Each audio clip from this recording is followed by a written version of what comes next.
নমস্কার, শুভ নববর্ষের শুভেচ্ছা সকলকে। সকলের নতুন বছর খুব ভালো কাটুক। আর আমিও চেয়েছিলাম নববর্ষের দিনটা ভগবানের পুজো করে শুরু করতে, তাই আজকে ভোর 5টার সময় ঘুম থেকে উঠে বাড়ির কাজ কমপ্লিট করে স্নান করে ফ্রেশ হয়ে ঠাকুর ঘরে চলে এসেছিলাম। ঠাকুর ঘর মুছে নিয়ে ফুল তুলে পুজো করে নিলাম। তারপর পুজোর পর মন্দিরটা কি সুন্দর লাগছিল। ঠাকুর ঘরে যে দেবীটা পুজো হওয়ার পর বেশ দেখতে খুব ভালো লাগে, মনটাই ভালো হয়ে যায় যখন সুন্দর করে ফুল দিয়ে সাজায়। তারপর পুজো কমপ্লিট করার পর আমি একটু গীতা পড়ে নিলাম, কারণ আমি রোজ একটা করে গীতার শ্লোক পড়ি। পুজো কমপ্লিট করার পর আমি একটু গীতা পড়ার পর তারপর যেহেতু আজ থেকে তুলসী মহারানীকে জলদান, সবার জন্য ফুল ফল ছোলা চিনি এসব মন্দিরের কাছে রেখে দিলাম, সবাই স্নান করার পর দেবে। আর এখানে তুলসী মহারানীকে জলোচ্ছ্বাসের জন্য উপরে একটা কলসিও বাঁধা হয়ে গেছে। তারপর আমিও পুজো করে নিলাম, তুলসী মহারানীকে জলদান করলাম।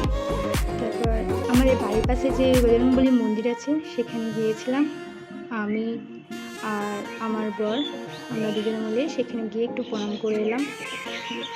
তারপর বাড়িতে গিয়ে দেখলাম বাবুরও স্নান হয়ে গেছে, ঠাকুমাকে স্নান করিয়ে দিয়েছে। ওকেও বললাম যে তুমিও তুলসী মহারানীকে জলদান করো।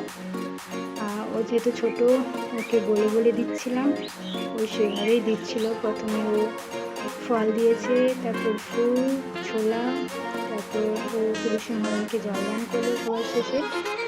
তারপর ও আস্তে আস্তে জলদান করার পর তারপর তুলসী মহারানীকে প্রণাম করে নিলাম। আর তুলসী মহারানীকে জলদান করা কমপ্লিটও হয়ে গেল।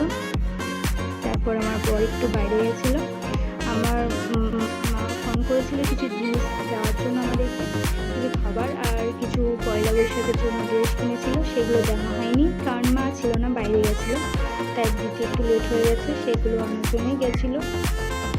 এগুলো সব আমার ড্রেস, এটা বাবুর আর এটা আমার বরের। তারপর এসব দেখার পর আমাদের রান্নাও আগে থেকে কমপ্লিট হয়ে গেছিলো।